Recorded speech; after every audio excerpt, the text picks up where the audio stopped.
Eu sou Joemi Brito, eu sou neuropediatra e o tema da aula de hoje vai ser ataxias na infância. Tá? E durante essa aula, o que a gente vai abordar? A gente vai abordar definições, classificações das ataxias, como que eu dou o diagnóstico, como que é esse processo de investigação e quais os tratamentos para cada uma aí das patologias que acabam apresentando com essa manifestação clínica.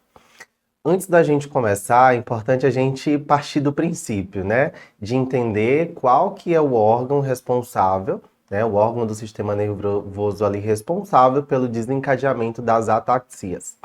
Quando eu falo de ataxia, eu primariamente, assim, de forma bem simplória, eu falo de uma dificuldade de equilíbrio ou de coordenação por uma lesão no cerebelo, né, ou das vias cerebelares, ou seja, qualquer conexão que ocorra entre qualquer estrutura do cérebro com o cerebelo ou um acometimento direto do cerebelo por si só pode gerar manifestações clínicas.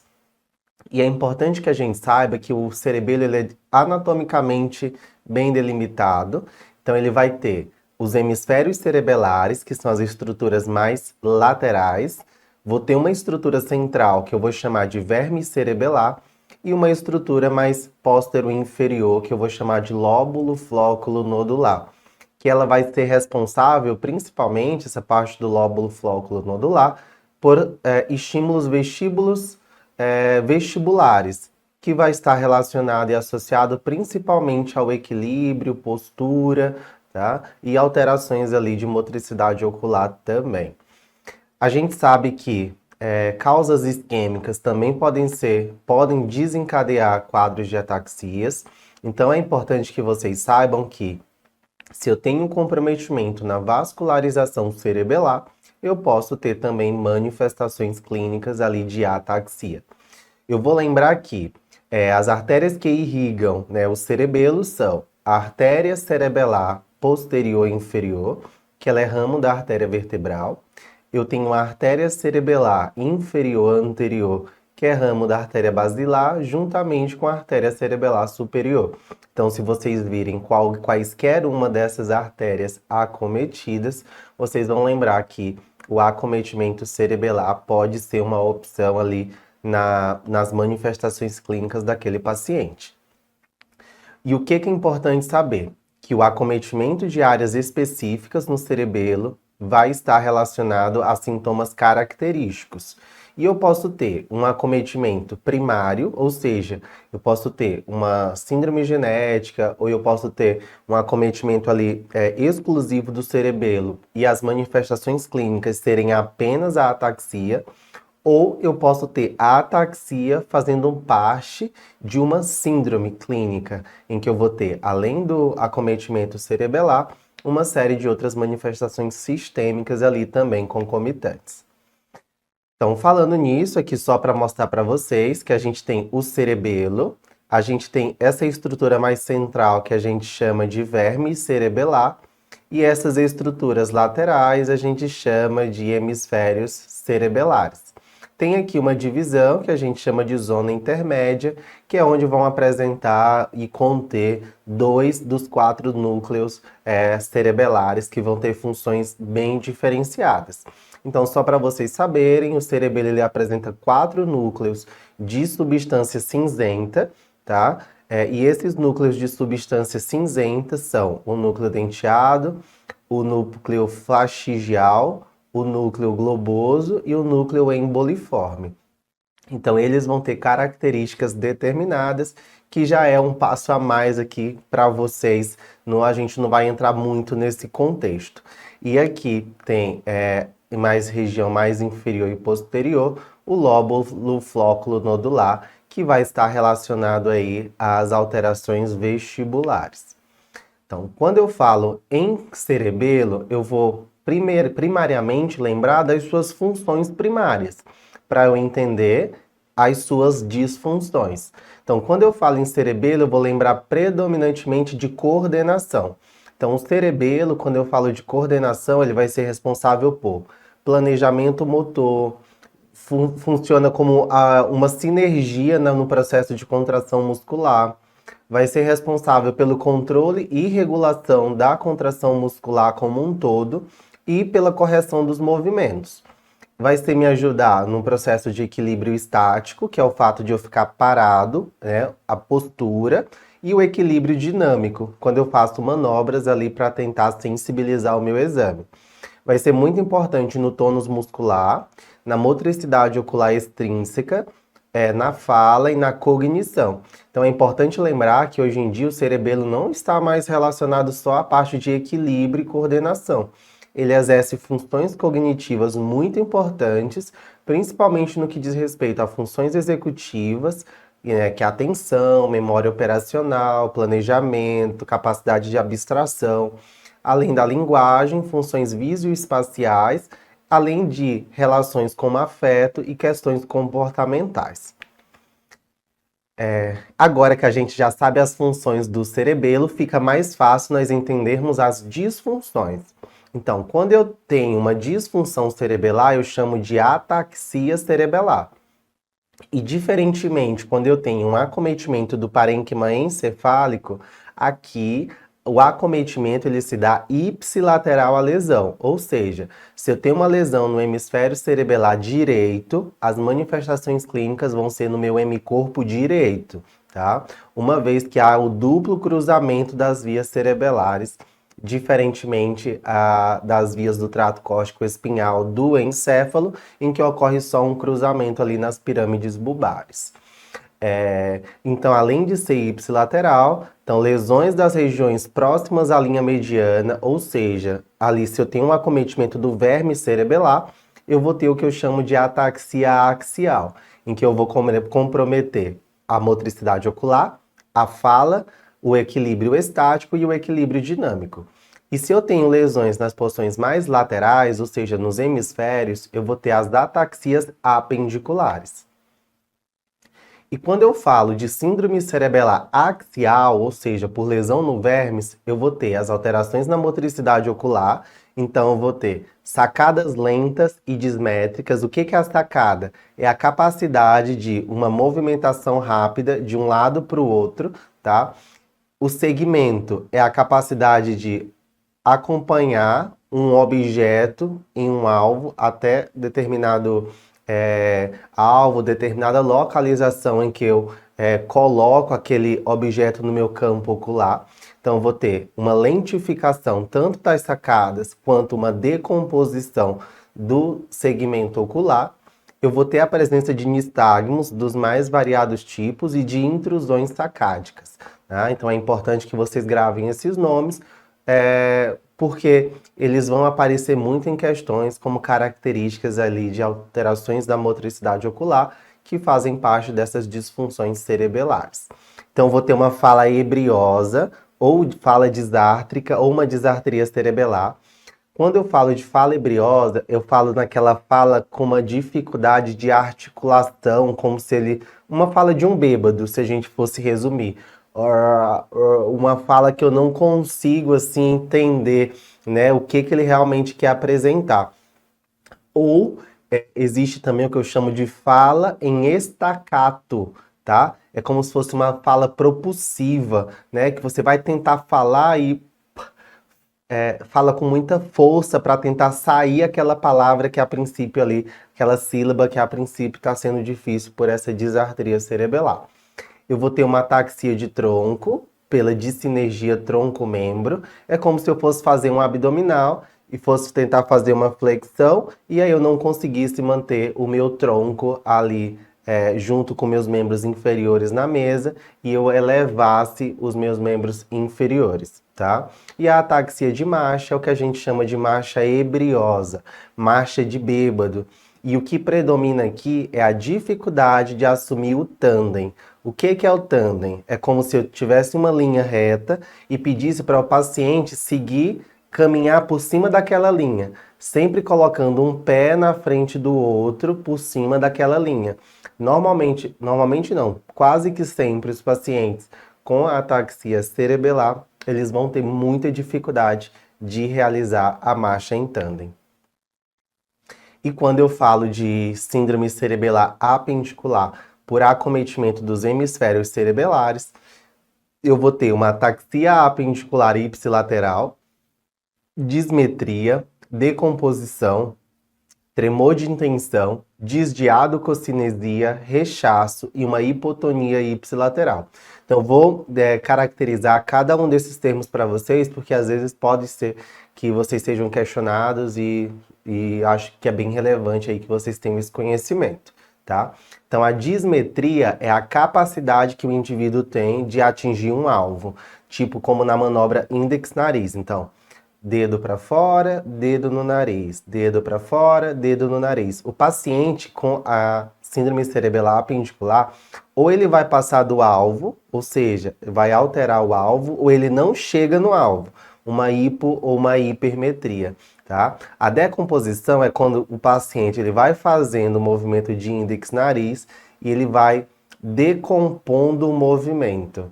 O tremor de intenção é um tremor de ação, que é um tremor quando você vai atingir um alvo, você vai tendo um tremor perpendicular ao movimento que você está realizando. A digiadococinesia é a incapacidade de realizar movimentos rápidos e alternados, como movimentos de pronação e supinação sobre as coxas ou sobre, por exemplo, uma estrutura mais rígida. Então você descontrola, desbalança e não consegue ali manter essa coordenação. O rechaço é uma dificuldade que o paciente tem de, por exemplo, controlar ou frear um movimento. Vamos supor, por exemplo, que ele esteja fazendo um movimento aqui de flexão do cotovelo. E aí você, como examinador, faz uma força, pede para o paciente fazer essa flexão cervical e você exerce uma resistência. E aí, abruptamente, você tira a mão e você espera que o paciente consiga frear esse evento e evitar que ele leve o membro ao rosto. Então, o rechaço é justamente isso, é quando o paciente ele perde essa capacidade de freio e eu tenho essa manobra do rechaço positiva que eu posso observar nos pacientes com síndromes cerebelares apendiculares. E a gente viu que o cerebelo tem uma importância muito importante no tônus muscular. Então, se eu tenho um acometimento cerebelar, eu vou ter uma hipotonia, ou seja, uma alteração do tônus ipsilateral ali, a região acometida. Ah, mas se eu tenho um acometimento tanto dos hemisférios cerebelares quanto do verme cerebelar, eu vou ter o que eu chamo de síndrome cerebelar global. Então, para a gente exercitar, tem aqui uma questão do ENARE de 2024. Qual das alternativas a seguir tem maior possibilidade de ser observado no exame físico de um paciente com doença cerebelar? Então, marcha festinante, primeiro que a gente nem falou desse tipo de marcha. O que caracteriza a doença cerebelar é a marcha ebriosa, né, ou dificuldade de assumir o tandem. A marcha festinante é aquela marcha em que o paciente vai realizar passos curtos e rápidos ao mesmo tempo, e aí volta para passos curtos, que é bem característico ali do parkinsonismo. A rigidez e o tremor de repouso, então a rigidez ela não é uma característica também das lesões cerebelares, e o tremor de repouso a gente lembra também aí mais do parkinsonismo. O tremor de intenção, como a gente viu, é a característica bem importante das lesões cerebelares mais dos hemisférios, né, hemisféricos, mais de região lateral, né, que é a incapacidade de atingir um alvo sem realizar esse tremor no final do alvo. Restrição do olhar para cima, a gente não costuma ver numa doença cerebelar primária, podemos dizer assim. A gente sempre tem que lembrar, numa restrição do olhar para cima, uma lesão ali mesencefálica, como um pinealoblastoma, uma hidrocefalia, ou até mesmo outros erros inatos do metabolismo que podem causar essa restrição do olhar para cima. Fraqueza e hiperreflexia, a gente normalmente tem a fraqueza ou por uma lesão isquêmica que pode gerar uma alteração da força, e se com o passar do tempo eu posso ter uma espasticidade em que eu tenho a hiperreflexia como um sintoma característico também. Que a letra C, então, fica a resposta da questão. Então, para a gente falar agora das principais etiologias das ataxias, é importante nós dividirmos em ataxias adquiridas e em ataxias hereditárias. As adquiridas são aquelas esporádicas ou não hereditárias, que elas costumam cometer principalmente ali as mais variadas faixas etárias, e a gente vai ver que pode ter correlação ou com cometimentos isquêmicos, vasculares, ou intoxicações, ou quadros infecciosos. E das hereditárias, primariamente ali que acomete o período da infância e que tem um caráter mais progressivo, são as autossômicas recessivas, que é o que a gente vai dar mais ênfase aqui na aula de hoje.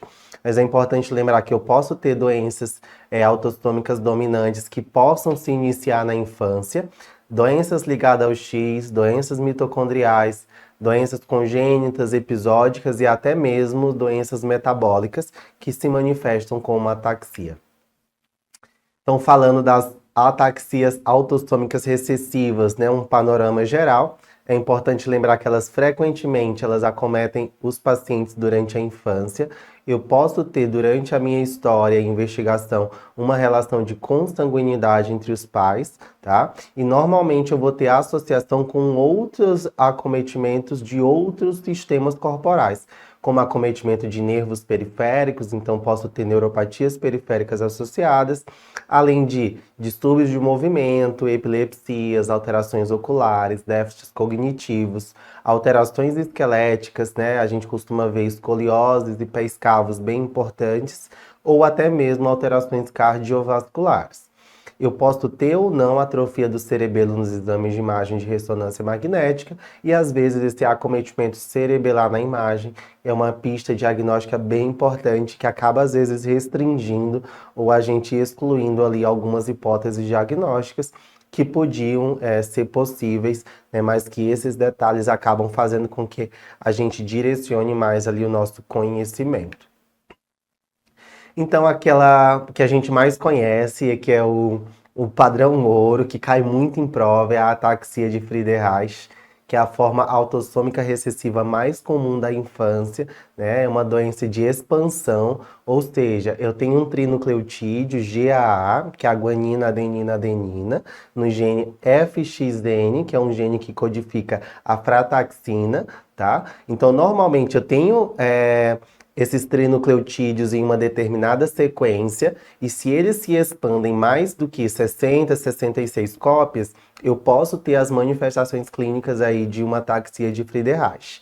A idade média normalmente é em torno de 12 a 18 anos de idade, mas eu posso ter formas de início mais tardio, e a clínica é de uma ataxia mista, tanto de uma ataxia cerebelar quanto de uma ataxia sensitiva, sendo que a ataxia sensitiva ela pode ser até mais proeminente, que é quando eu vou ter uma dificuldade ali de propriocepção, ou uma dificuldade, uma alteração na sensibilização, na sensibilidade vibratória, também ali dos meus membros inferiores, tá? Um Romberg, um sinal de Romberg presente, né, que é uma característica aí das ataxias sensitivas, tá? Então, vou ter os sinais piramidais, que aqui é característico, o sinal de Babinski com a reflexia. Porque normalmente, quando eu tenho o sinal de Babinski, eu sempre vou lembrar de um estado de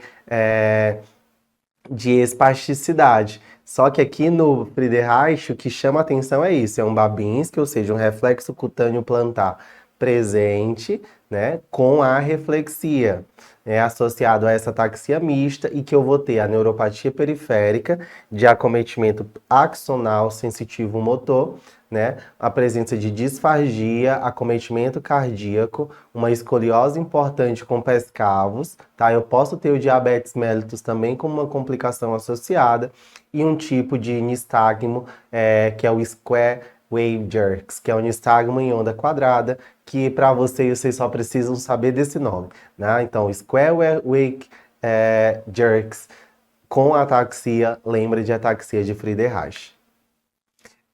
De diagnóstico é o teste genético, tá? Normalmente não cursa com atrofia de cerebelo, mas pode ter atrofia medular. E o tratamento é mais reabilitação motora com fisioterapia e uso de órtese. Mas em 2023, o FDA aprovou a omaveloxolona, né? Que é uma medicação que é como se fosse uma terapia gênica aí para os pacientes de 16 a 40 anos, que a princípio possa ter um benefício, evitar a progressão aí da doença, tá? A segunda forma mais comum de ataxia recessiva é a ataxia telangiectasia, que é uma mutação no gene ATM. Eu vou ter um acometimento mais precoce, por volta ali dos 2 a 3 anos de idade, em que eu vou ter as formas ataxia, também telangiectasia-like, que são esses genes aqui, MRE11 e PCNA. Mas caracteristicamente é o gene ATM que a gente costuma ver. E o que clinicamente representa essa síndrome, né? Essa doença autossômica recessiva? A gente viu que pelo próprio nome a gente já consegue identificar sinais ou sintomas que poderíamos ver nessa doença, que seriam as telangiectasias, em 90 a 95% do caso, em conjuntiva, como a gente pode ver aqui na imagem, as telangiectasias nas conjuntivas, ou posso ter também telangiectasias na face, telangiectasias na orelha, até mesmo no pescoço. Eu posso ter a evidência de distúrbios de movimento associados, como coreoatetose, distonia, tremores, mioclonias e até mesmo a apraxia oculomotora, que é a incapacidade ou dificuldade do paciente realizar um movimento de sacada para o olhar. Por exemplo, eu tenho um objeto aqui no meu lado direito, tá? E o paciente, peço para ele olhar para a direita, é como se ele tivesse desaprendido a olhar. Ele faz uma rotação cervical e tenta olhar ali para o objeto que está à direita. Então, lembrar que a apraxia é a perda da prática, é a perda da capacidade de realizar determinada atividade na ausência de um déficit motor, sensitivo ou outro aí, algo estrutural associado, tá bom? Então, lembrar que a ataxia telangiectasia, algumas pistas diagnósticas é que elas podem ter imunodeficiências associadas e um risco aumentado para neoplasias, principalmente leucemias e linfomas. O diagnóstico ele se dá pelo teste genético. Eu vou ter atrofia do cerebelo, que é a ressonância, então é uma pista que pode me ajudar. A dosagem de alfa-fetoproteína sérica vai estar aumentada e a dosagem de imunoglobulinas vai estar diminuída. E o tratamento é um tratamento multidisciplinar, com medidas de reabilitação, com fisioterapia e um acometimento multiprofissional. Então, a ataxia com deficiência de vitamina E, que é a próxima ataxia hereditária, por que eu resolvi trazer para vocês? Porque é uma doença que eu consigo tratar, uma vez que a causa é a deficiência de uma vitamina que eu consigo suplementar. E o que é que eu vou ter de clínica? É um paciente com uma ataxia, com uma alteração retiniana, que eu chamo de retinite pigmentosa, e um tremor cefálico. Então, lembrar da associação da ataxia com essas duas características predominantes, lembrar aí da deficiência de vitamina E. Então, paciente com ataxia, que eu encontro esses sinais, às vezes um pedido de exames que eu posso fazer é dosagem de vitamina E. E a mutação é nesse gene aí da proteína de transferência do alfa-tocoferol, que é o TTPA. A xantomatose cérebro-tendínea, ela se dá, é um tipo de ataxia que vai apresentar alterações sistêmicas bem características. Aqui eu vou lembrar da diarreia crônica, da catarata e da presença desses xantomas, que é o que eu consigo mostrar aqui para vocês na região patelar e na região aqui na figura A do tendão aquileu, tá? Então, a presença desses xantomas com catarata, diarreia crônica, ataxia e epilepsia que eu posso ter associado, me faz pensar na xantomatose cérebro-tendínea, e que se dá por uma redução na atividade da enzima esterol 27-hidroxilase, que ela é responsável pelo metabolismo do colesterol, que se dá, consequentemente, primariamente, na verdade, por uma mutação no gene CYP27A1, né, que é importante aí no diagnóstico.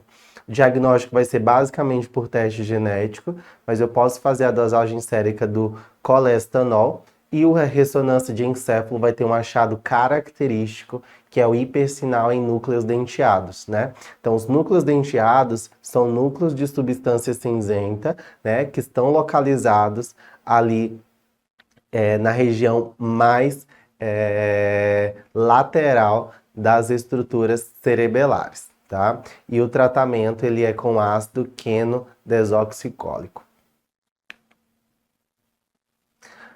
O outro tipo de ataxia hereditária é a ataxia com apraxia oculomotora. né, que ela é dividida em tipos 1, 2, 3 e 4. Então, eu já defini para vocês anteriormente o que é a apraxia oculomotora, né? Então, o tipo 1 é o mais comum na infância, com 1 a 20 anos de idade, em que o paciente vai ter uma ataxia global, com distúrbios de movimento, como tremor, distonia, coreia, associados a uma neuropatia periférica e uma alteração na motricidade ocular.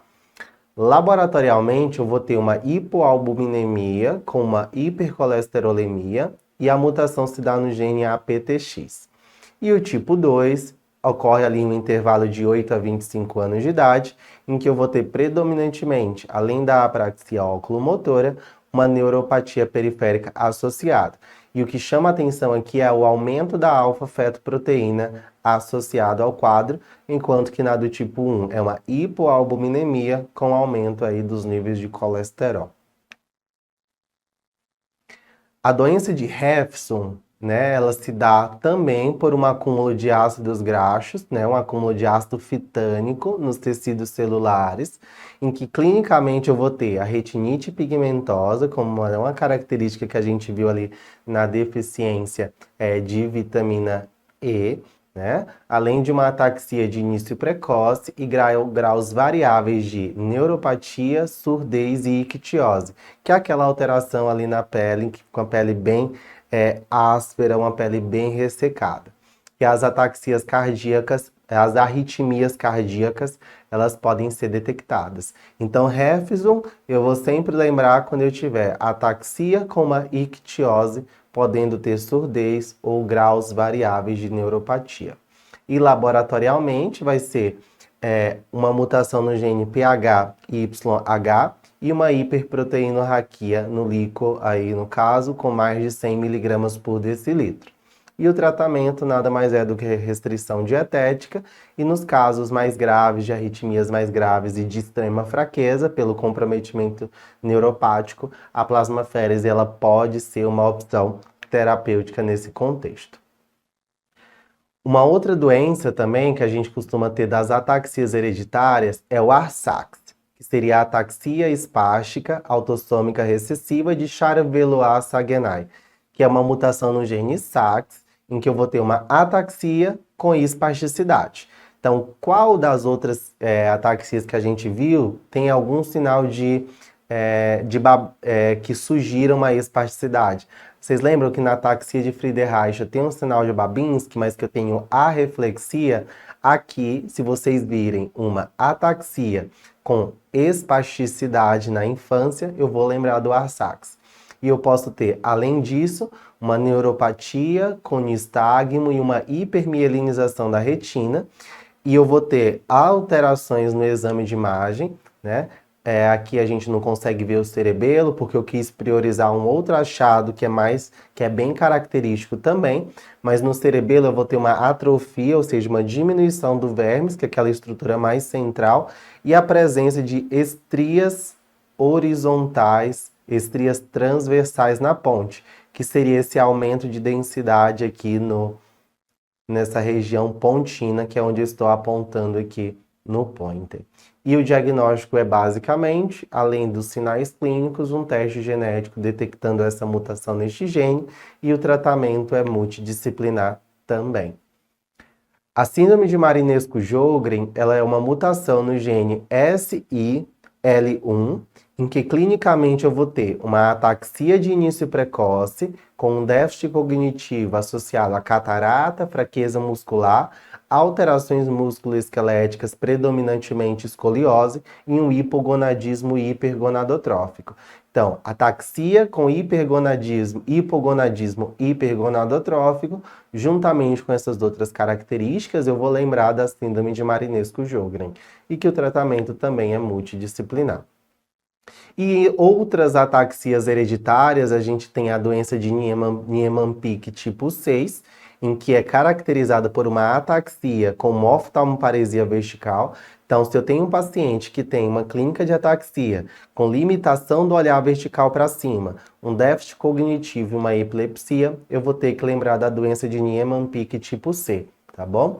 E a deficiência das exosaminidases, que é a doença de Tay-Sachs e Senhoff, em que eu vou ter, além da ataxia, um achado bem característico, que é o exame de fundo de olho, que é essa mácula vermelho cereja, além dos déficits cognitivos e das doenças do neurônio motor, tanto superior quanto inferior, que podem estar acometidos. Então, passando agora da parte das ataxias recessivas, que são as mais comuns na infância, a gente vai destacar algumas ataxias autossômicas dominantes, também chamadas de SCAS, SCAS em português, ataxias espinocerebelares. Elas são divididas em vários grupos, têm origem genética e usualmente se iniciam na fase adulta. A mutação é no gene ATX e a forma mais comum é a SCA3, também chamada de doença de Machado-Joseph, tá? E qual que é a dica para eu pensar em uma ataxia hereditária autossômica dominante? É lembrar que eu vou ter uma história familiar positiva, ou seja, várias gerações anteriores à do meu paciente apresentaram quadros sugestivos de ataxia e a gente percebe na construção de heredograma um padrão autossômico dominante. E é importante lembrar que nas ataxias autossômicas dominantes existe o fenômeno que eu chamo de antecipação genética. Ou seja, a partir do momento que eu vou passando as gerações, né, o acometimento dos indivíduos ele vai se dando numa faixa etária mais precoce. Por isso que chega um momento que eu posso ter, né, o acometimento ou a presença dessas ataxias dominantes ali na faixa etária da infância e da adolescência, tá? E aqui, esse quadro se dá pela expansão do trinucleotídeo CAG, citosina, adenina, guanina. Falando da mais comum, que é a SCA3, a gente fala da síndrome de Machado-Joseph. Os sintomas eles ocorrem entre a segunda e a quinta década de vida, com uma ataxia global, com um quadro de disfagia e disartria bem importante, uma alteração na motricidade ocular, como se fosse uma paralisia nessa movimentação, o bugging eyes, ou seja, aqueles olhos saltados para fora, além de outros acometimentos como neuropatias periféricas, distúrbios do movimento, além de espasticidade e comprometimento cognitivo. E é importante destacar aqui que nas ataxias espinocerebelares, né, do tipo 3, por exemplo, eu vou ter uma atrofia cerebelar ao exame de ressonância magnética. E falando das ataxias autossômicas dominantes, na infância a gente costuma ver predominantemente a SCA2, a SCA7 e a SCA48. E o que elas trazem de pista diagnóstica para eu lembrar ou pensar mais em uma do que em outra? A do tipo 2 é uma ataxia lentamente progressiva, com disartria e uma presença de parkinsonismo. Então, a ataxia progressiva, com sintomas de parkinsonismo, com uma história de acometimento em outras gerações que me faz pensar em um quadro autossômico dominante, eu vou pensar em uma SCA2. A SCA7 é que, além da ataxia, eu vou ter um fail to thrive, ou seja, uma dificuldade de ganho pondero-estatural, perda de marcos motores, ou seja, um atraso do neurodesenvolvimento ali de partida, tá? Mas o que predomina, o que chama atenção aqui são as alterações oculares, né? Principalmente alterações retinianas, como a perda da visão central e para cores, e alterações no fundo de olho, assim, de forma mais geral. E a SCA48, ela pode se apresentar além da ataxia, com alterações cognitivas e sintomas do espectro autista. Então, para a gente revisar o que a gente aí estudou, então, um menino de 16 anos apresenta quedas constantes com piora progressiva há 2 anos. Ao exame, tem uma incoordenação axial e apendicular, com uma disbasia, ausência de reflexos tendinosos profundos, com déficit na sensação de posição e vibração, reflexo cutâneo plantar em extensão bilateralmente e uma cifescoliose. A ressonância do cerebral é normal, então imagino que ele não descreve o cerebelo, mas vamos considerar que seja normal também. E qual que é a principal hipótese diagnóstica? Então, a gente tem um menino que começou com um quadro há 2 anos, ou seja, com quedas constantes, então penso em um quadro de desequilíbrio, uma alteração de coordenação. Ele fala que é axial e apendicular, então eu penso em um quadro de uma ataxia global. Uma disbasia, né, uma alteração dos reflexos tendinosos, ou seja, reflexos ausentes, uma déficit na sensação de posição e vibração, então uma alteração na sensibilidade profunda, um cutâneo plantar em extensão, ou seja, um Babinski presença do reflexo de Babinski, e uma cifoescoliose, que são alterações osteoarticulares ou músculo-esqueléticas. Então, assim, fica claro todas as características de uma das ataxias que a gente estudou, né? Que é a ataxia de Friedreich, que é a letra A, que é a resposta para a questão, tá? Então, polineuropatia inflamatória desmielinizante crônica, normalmente eu não costumo ter o Babinski presente. A degeneração combinada subaguda também da medula não me faz pensar ali predominantemente nesse acometimento cerebelar. E a ataxia espinocerebelar tipo 3, quando eu falo de ataxias espinocerebelares, eu lembro que é algo mais tardio e ele não descreve uma história familiar aí positiva ou algo que me fizesse pensar em um fenômeno de antecipação para lembrar aí da evidência das ataxias espinocerebelares.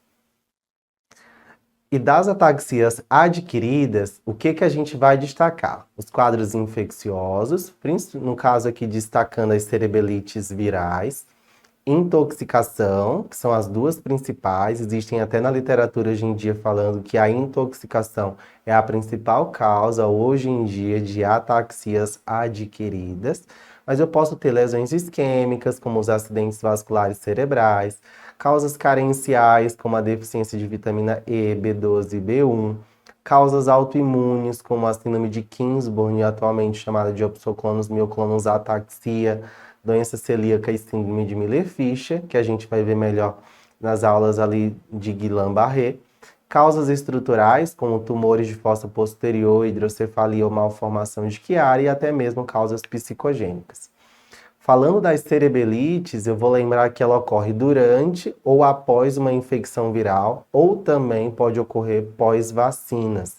Normalmente, quando eu falo em infecção nas cerebelites, eu vou lembrar da família herpes vírus, principalmente varicela zoster e o Epstein-Barr vírus. É uma causa mais frequentemente descrita na literatura, mas no Brasil a gente sabe que as causas de intoxicação, elas atualmente têm ganhado um espaço e até ultrapassando aí essas causas infecciosas. O mecanismo na cerebelite costuma ser autoimune e a clínica é basicamente de ataxia, náusea, vômito, cefaleia, pode ter febre e até mesmo sinais meníngeos. A neuroimagem com ressonância de crânio, ela pode me mostrar, se for ali varicela, uma alteração em região temporal, uma alteração de sinal, e um exame de líquido ali compatível com a presença de uma meningite viral ou de alterações inflamatórias que sugerem um quadro mais viral mesmo, tá? E o painel viral, nesses casos, ele se encaixa muito bem, porque vai me ajudar aí a tentar identificar qual que é o agente causador desse quadro. Mas a evolução costuma ser benigna e autolimitada. O uso do aciclovir é controverso de forma geral, exceto naqueles pacientes com formas graves, em que aí o aciclovir ele passa a ter uma posição, uma indicação muito importante. E lembrando que a dose ela pode variar ali com a idade, podendo variar ali de 30 a 60 miligramas quilo dia, dividido em 3 doses ao dia. Falando das intoxicações, a gente sempre tem que lembrar das medicações, né? Então, os tóxicos que mais frequentemente causam ataxias em crianças, né, são fenitoína, carbamazepina, os benzodiazepínicos, antidepressivos tricíclicos, antihistamínicos, álcool, chumbo, monóxido de carbono. Como eu já falei várias vezes aqui nos últimos 2 slides, já se fala desta ser a principal causa de ataxia adquirida na infância. As primeiras justificativas são o fato de os fármacos terem fácil acesso. Muitas vezes porque são usados de forma crônica por parentes, e quando uma criança chega no pronto-socorro com uma queixa de disfunção de coordenação e equilíbrio, tem que haver um alto índice de suspeição, né, questionar a família se realmente não existe fármacos no domicílio e que a criança possa ter tido a possibilidade de ingestão.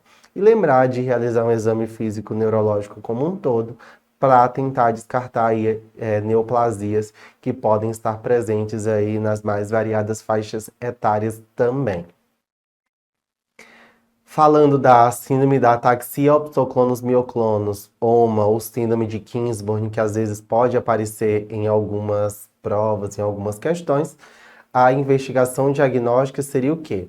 Normalmente é uma criança que tem o olho, que ele apresenta um movimento ocular descoordenado em várias direções, que é o que eu chamo de opsoclonos, tá? Que é um tipo de intrusão sacádica. Normalmente são movimentos rápidos, irregulares, erráticos, em várias direções. E existem, às vezes, eu não consigo perceber o paciente me olhando, né? Às vezes pode ser que venham em momentos específicos, mas eu posso pedir para o paciente realizar sacadas, ou seja, olhar para o centro e depois pedir para ele olhar ou para a lateral de um dos lados, e às vezes eu posso sensibilizar esses movimentos rápidos e erráticos que eu descrevi anteriormente. Ou pedir para o paciente fechar os olhos e colocar o dedo aqui na região palpebral, que aí você consegue perceber a movimentação sobre a pálpebra, né? E até mesmo pedir para fazer a convergência, que é como, por exemplo, olhar aqui na pontinha do dedo, quando vai aproximando do nariz, que aí você vai ter também essa sensibilização desses movimentos. E aí, como o próprio nome da síndrome diz, eu vou ter as mioclonias e as ataxias associadas, e que as alterações comportamentais e distúrbios do sono costumam estar bastante presentes nessa síndrome. E o que está destacado aqui que vocês têm que saber? Que paciente que tenha opsoclonos, ou mioclonias, ou ataxias, normalmente para preencher os critérios, eu não preciso ter os três, eu posso ter 2 de 3 critérios, o que é a ataxia, a mioclonia ou a presença do opsoclonos e as alterações comportamentais ou distúrbios do sono que costumam estar presentes. Mas eu tenho que fazer um rastreio neoplásico para neuroblastoma, que normalmente a gente consegue perceber que os sintomas eles podem se manifestar ali na tenra infância, no segundo ano de vida, ali por volta de 16 meses, tá? E nos adultos, eu vou ter não neuroblastoma, mas tumores ginecológicos, como autoimunes ou tumor contra o anticorpo anti-RI, ou carcinoma de pequenas células, né? No caso, o old cell do pulmão. Gatilhos infecciosos, né, como infecções respiratórias de via aérea superior ou até mesmo vacinas, pode funcionar como um gatilho para a piora do opsoclonos, das mioclonias ou da ataxia de forma geral. E eu sempre vou ter que fazer um diagnóstico diferencial com as outras ataxias agudas, né, ou uma ataxia por uma causa infecciosa, ou uma ataxia por uma intoxicação, ou por uma causa isquêmica, que às vezes pode justificar o quadro. Falando de investigação diagnóstica, então vou ter que fazer um rastreio, um screening infeccioso através de exames laboratoriais gerais. Na neuroimagem, o exame de ressonância pode ser normal e eu não preciso ficar fazendo ressonância de controle, né, de forma habitual. O líquor é importante para a exclusão de lesões, exclusão de causas infecciosas. Tá? Metabólitos de catecolaminas urinárias, normalmente é bem difícil de coletar, precisa de uma urina de 24 horas. Então é bem trabalhoso, então a gente às vezes prefere fazer aquele rastreio para neuroblastoma com ressonância de corpo inteiro, que é o padrão ouro, ou com cintilografia com esse agente, que é o MIBG, ou tomografias de corpo inteiro, que a gente não é a melhor opção, mas é uma opção aí para aquelas regiões, aqueles locais em que eu não tenho acesso. Mas é importante lembrar que o padrão ouro é a ressonância de corpo inteiro e a cintilografia, né, com esse agente marcador MIBG, que pode ajudar aí nesse processo de identificação do neuroblastoma. E de terapêutica, primeiro passo, se eu identifico, se eu encontro o neuroblastoma, eu vou fazer uma cirurgia de ressecção desse tumor. Submeter o paciente à imunoterapia, mesmo às vezes sem confirmação diagnóstica, com sintomas, a clínica sugestiva, eu posso submeter ao uso de esteroides ou compulsos de dexametasona ou até mesmo metilprednisolona, além das imunoglobulina, que pode ter um papel bem importante. E naqueles casos refratários, eu posso usar plasmaférese, rituximab e até mesmo a ciclofosfamida. São outros imunossupressores aí que eu posso utilizar.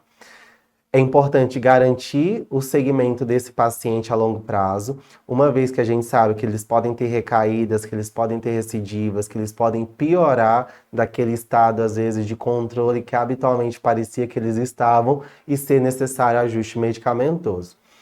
O melhor desfecho parece que está associado ao início precoce da medicação em até 2 meses do diagnóstico.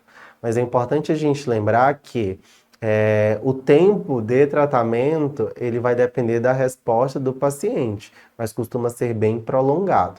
Tá? Às vezes o tratamento agudo ele pode ser feito ali por um período ali de 12 a 24 semanas, né? Mas normalmente pode-se fazer necessário um tratamento de manutenção, às vezes com esquema mensal de imunoglobulina, por exemplo, né?